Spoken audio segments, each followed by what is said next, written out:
حدیث نمبر 2973 حضرت ام سلمہ رضی اللہ تعالی عنہا سے مروی ہے، فرماتی ہے میں نے رسول اکرم صلی اللہ علیہ وسلم سے اپنے بیمار ہونے کی شکایت کی تو آپ نے فرمایا لوگوں کے پیچھے سے سوار ہو کر طواف کرو۔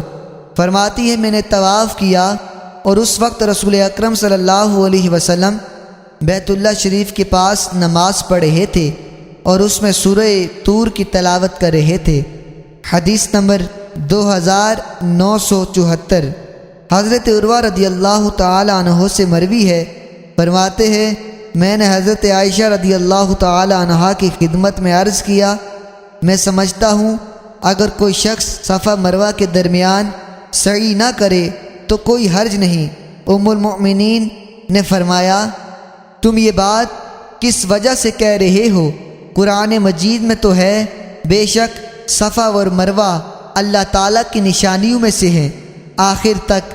پھر ام المؤمنین نے فرمایا جو شخص صفا اور مروہ کے درمیان سعی نہیں کرتا اللہ تعالیٰ اس کے حج کو پورا نہیں کرتا۔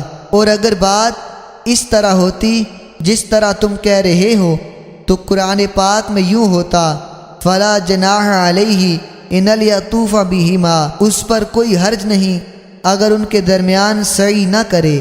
تم جانتے ہو کہ اس آیت کا شان نزول کیا ہے؟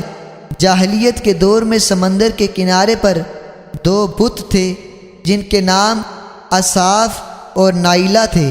انصار ان کے نام کا احرام باندھتے پھر آ کر صفا مروہ کے درمیان سعی کرتے اور سر منڈاتے۔ جب اسلام آیا تو انہوں نے ان کے درمیان سعی کو ناپسند کیا اور دور جاہلیت کی سعی ان کے پیش نظر تھی۔ فرماتی ہیں اس پر اللہ تعالیٰ نے یہ آیت نازل کی ان صفا والمروۃ من شعائر اللہ الی الآخر فمن حج البیت او واعتمر فلا جناح علیہ ان یطوف بہما، بے شک صفا اور مروہ اللہ تعالیٰ کی نشانیوں میں سے ہیں، پس جو شخص ان کے درمیان سعی کرے اس پر کوئی حرج نہیں۔ ام المؤمنین فرماتی ہیں اس کے بعد انہوں نے سعی کی۔